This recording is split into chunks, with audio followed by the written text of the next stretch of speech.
안녕하세요. 반갑습니다. 기능학 의사 닥터진호입니다. 오늘 여러분들이 알아두면 굉장히 도움이 되실 수 있는 산소와 질병, 특히 암에 대해서 말씀드리려고 합니다. 그리고 이 산소와 질병의 관계, 또 암의 관계에 대해서는 2019년에 노벨상을 받았습니다. 생리의학상을 받았죠. 그 부분이 실제로 진료실에서 어떻게 활용될 수 있고 어떠한 결과가 나올 수 있는지도 직접 치료한 사례들을 좀 보여드리려고 합니다. 기사를 좀 볼게요. 세포의 산소 이용 메커니즘을 발견하고 이와 관련된 빈혈, 암, 퇴행성 질환 등 이런 거에 치료의 새로운 길을 연 미국과 영국의 의학자 3명에게 노벨 생리학상이 돌아갔다. 이렇게 나와 있습니다.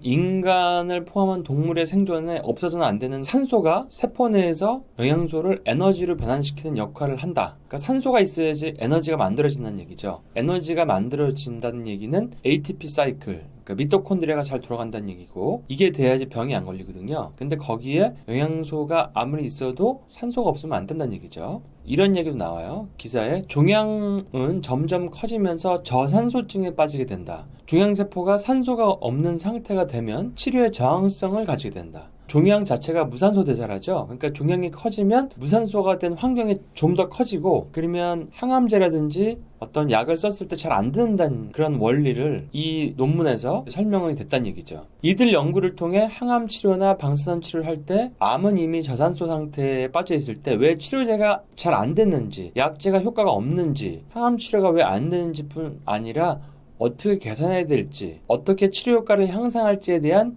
해답을 제시했다. 이런 주제로 쓴 논문이 노벨상을 받았습니다. 산소는 우리 몸을 최적의 기능을 하게 하는 물질이죠. 그러니까 산소 농도가 최적이면 세포는 필요한 모든 에너지를 가지게 되는데, 산소가 부족해지면 만성질환이 진행되고 노화가 진행되고 암도 잘 발생할 수 있습니다.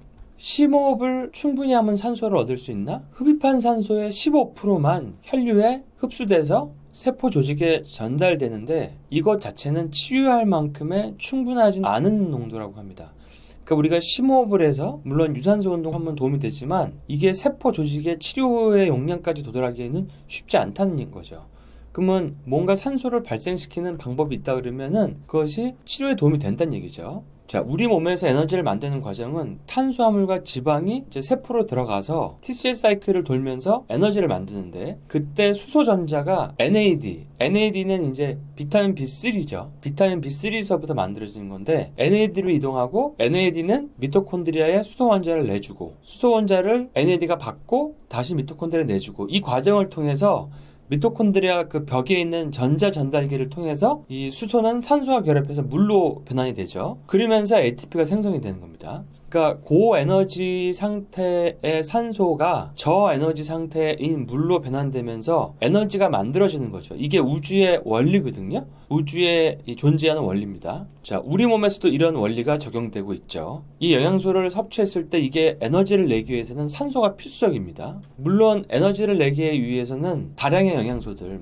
마그네슘, 비타민 B군, 코엔자임 Q10 이런 게 필요하지만 산소가 부족하면 미토콘드리아는 작동할 수가 없습니다. 그러니까 영양제를 많이 먹어도 산소가 부족하거나 빈혈이 심하거나 생리혈이 너무 많거나 알코올 중독에 있거나 이런 저산소증에 있으면 미토콘드리아 작동을 할 수 없기 때문에 치료가 잘 안 된다는 얘기죠. NAD라고 하는 게 요즘에 미국에서 항노화 제제로 굉장히 유명한 영양소인데, 사실 이것도 산소가 부족하면 아무 효과가 없습니다. 제가 경험한 바로는 NAD 영양제를 먹는 것보다 충분한 산소를 공급하는 게 훨씬 더 항노화에 더 도움이 됩니다.